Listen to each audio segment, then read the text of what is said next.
Welcome back to the channel.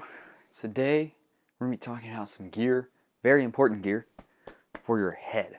It's a little different, but I think it's really important before you go on a ride. You need to make sure you have a helmet. And what type of helmet, how much of a helmet do you need?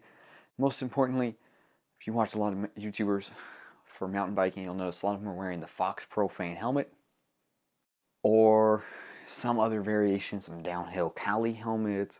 I don't see too many YouTubers wearing the Troy Lee Design stage helmet. It's really similar to the Proframe helmet.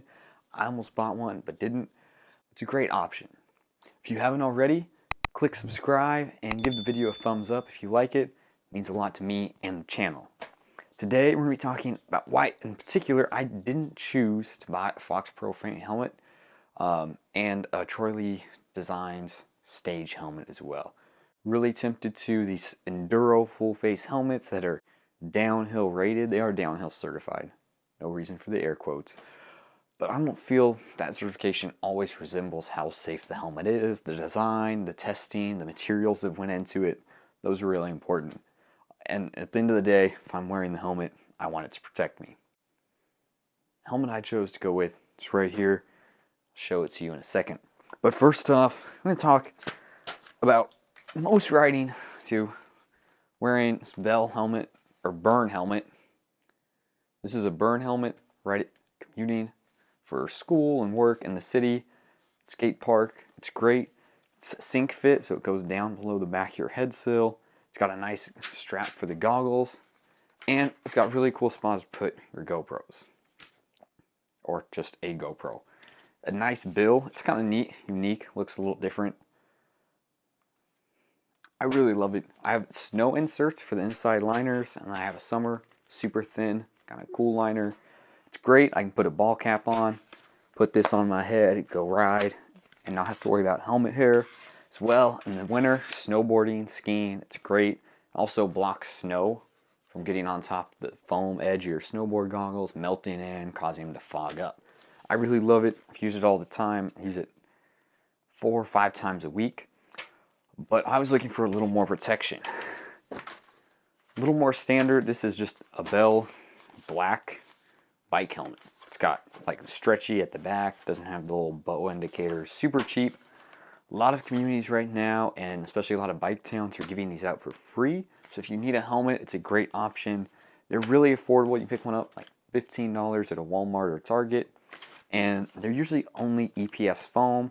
This little thin black layer is just super thin plastics. There's no real protection. It's just for looks. They come with a little nice visor. They're super lightweight, so they're really cool in lots of vents. But for me, it still wasn't enough protection. A little worried about getting hurt, pushing those limits.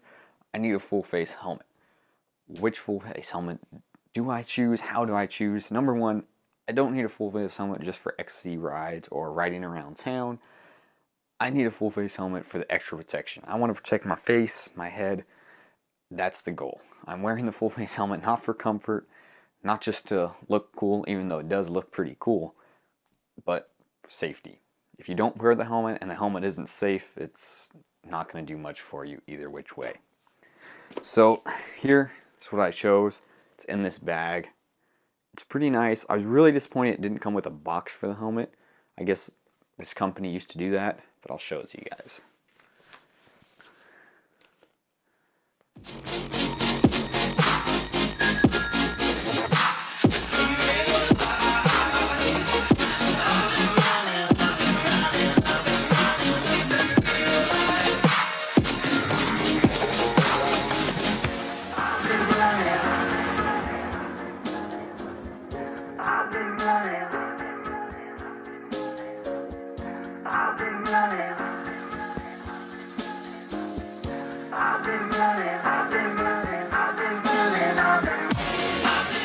I know what you're thinking.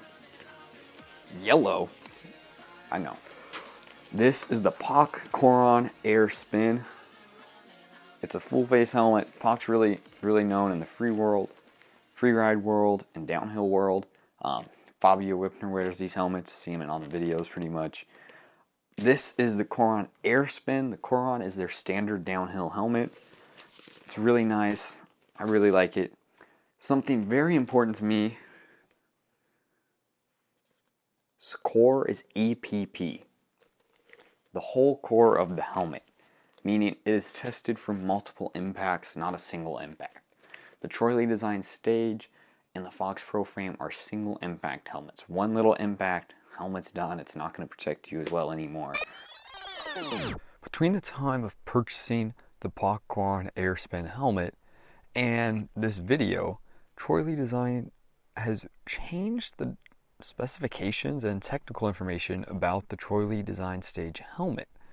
The information they released was that only the chin bar was EPP foam.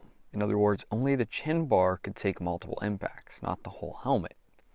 Now, some of the Troy Lee Stage helmets on their website do not include that in the description. I'm not sure if there's been an update or a change in manufacturing to newer models, but we'll just have to wait to see.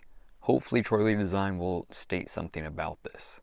On the other hand, the Fox Proframe helmet is EPS single impact foam. And as well, yes, it's cool because you can mount a GoPro on the chin and it's super light and airy, but if it's not protecting you, is it just a camera mount then? Like, couldn't I just mount the camera on my chin without a helmet? Not that that's a good idea, or that I encourage that. Don't try it. But it is an idea. Single impact helmets. One little impact, helmet's done. It's not going to protect you as well anymore. The shape of the helmet inside is misformed. So that's really important. I can only take one little bump and then walk my bike out the whole rest of the way. If I get a little bump, I hopefully would still be okay. Ride the bike out the rest of the way. Another great feature of this helmet is it has removable cheek pads, so that in the event of a major crash, the helmet can be removed easily without causing any more spinal damage than already done by the crash. It's got a chin vent here with a grill. It's bigger than the normal POC Coron. Two little side vents here, and then the chin bar vents. These have a duct in front and behind. They run through the cheek pads, and it's got these really nice upper like forehead vents, very similar to like a modern motocross or motorcycle helmet if you guys are familiar with those. And they have channels that run through the back of the helmet, so through your hair, back of your skull. I know you guys are like, where's the rest of the vents compared to the Proframe? But these vents really, I'm hoping they're sufficient. They might not be. We're just gonna have to find out today. So I did rig up the GoPro to the top here. The visor is a breakaway visor. It will pop the rest of the way off, and that way the GoPro doesn't actually get in the way of the helmet. It also breaks off with the visor in a bad crash. I'll talk about chin mount cameras in a little bit or another video. Yellow and black though, I actually like. It looks pretty cool.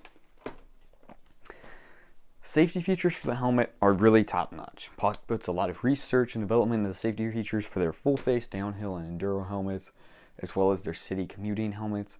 They're one of the only companies to partner with car companies to test how their helmet develops and works and crashes on like a normal pedestrian situation of being hit by a car.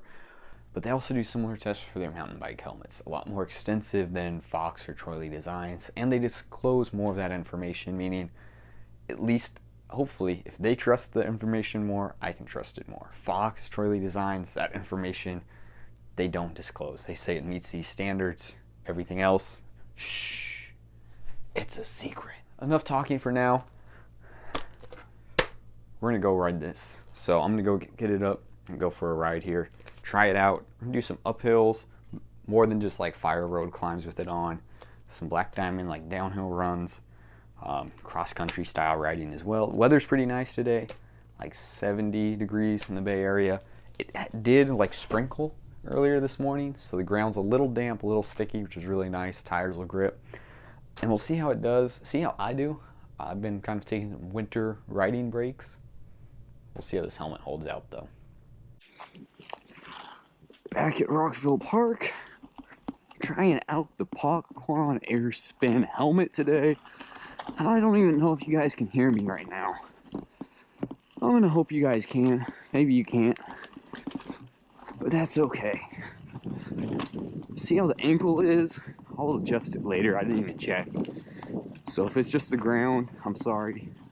It's nice and green for the camera. Nice colors.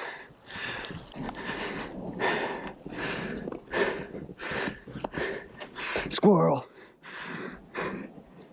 Does anybody get that reference?